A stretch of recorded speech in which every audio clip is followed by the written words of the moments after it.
Hey guys, I'm Gloriana and welcome back to our podcast. Today we're going to be talking about how does global warming and animal cruelty affect ocean animals. And I'm going to be talking about this with my friends. Amanda Núñez. Mariana Castro. Okay guys, how do you think animal cruelty affects ocean animals?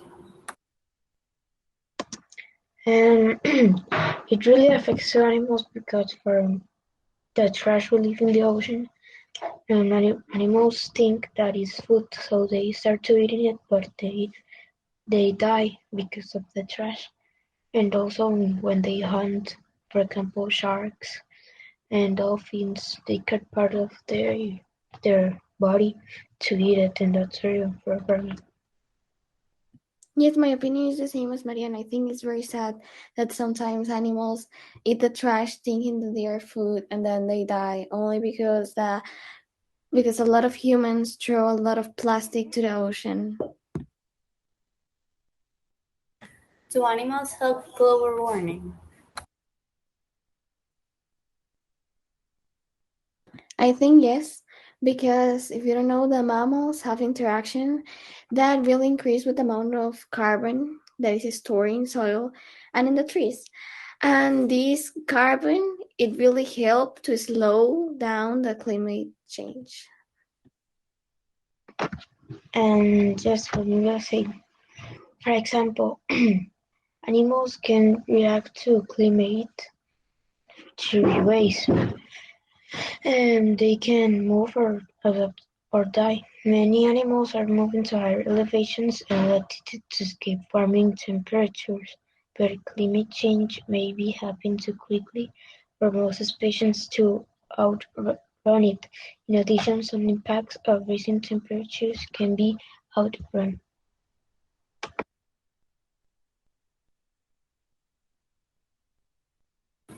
How does global warming affect us?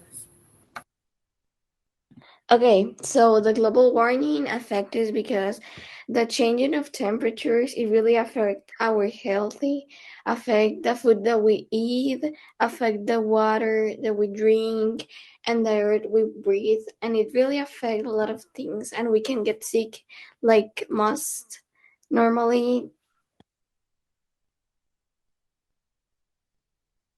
And it can affect extreme heating, poor air quality, increased complications from underlying heart and respiratory conditions like asthma, renal failure, and preterm birth. And as temperature rise, there will be more heat-related illness and deaths in both urban and rural areas. How can we stop global warming? Well, we can stop global warming with different type of things, but one important is to reduce water waste. It is very important to not change the climate.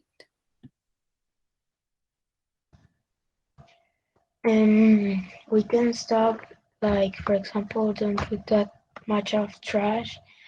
Renewable energy is the first way to prevent climate change is to move away from fossil fuels energy as water efficiency, sustainable transportation, sustainable infrastructure, sustainable agriculture as forest management, responsible consumption as recycling.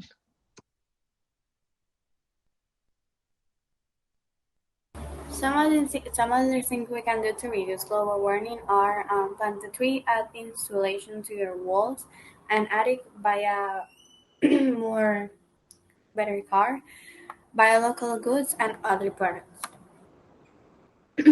How do animals change the environment? They change the environment by eating. Um, this helps a lot when plants grow in new places, and animal make change to the environment by eating. There is one type.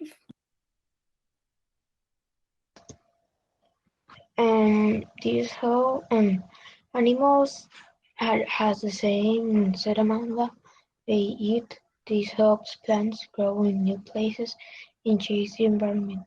Animals make changes to the environment by eating. When a cow eats, it will fly somewhere else and eventually poop the seeds out.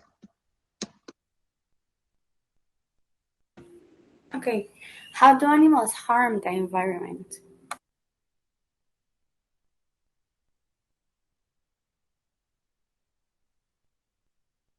Okay, well, so what I think is that animals influence the environment to variety, the extents, and the production of livestock and poorly has marked impacts on the environment, influencing water, air, and the soil.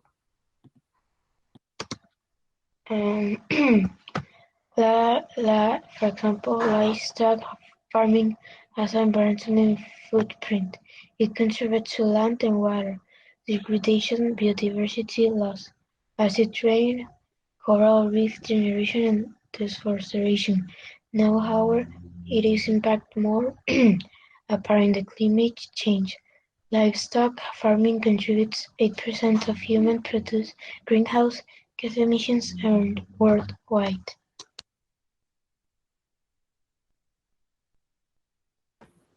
What is the most heat-resistant animal?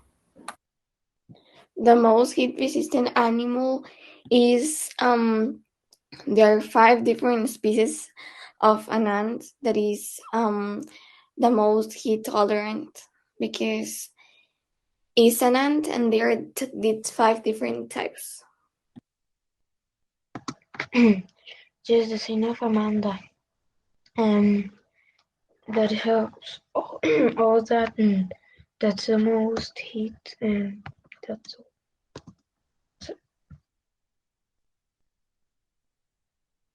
What is the conclusion of global warming? Okay, first, before you talk, I'm going to say the conclusion of global warming is that it's the major challenge for our global society. Yes, my opinion is the same. It's basically the change of the climate and the change for our global society. Just is the global warming is the major challenge for global society. There is very little doubt that global warming will change our climate in next century.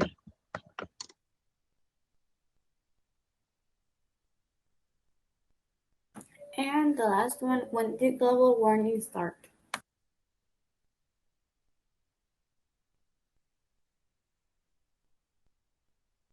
Okay, I think that global warming starts in 1830 because it started because the human activities and now in that year a lot of humans start using and doing a lot of different activities that cause the global warming.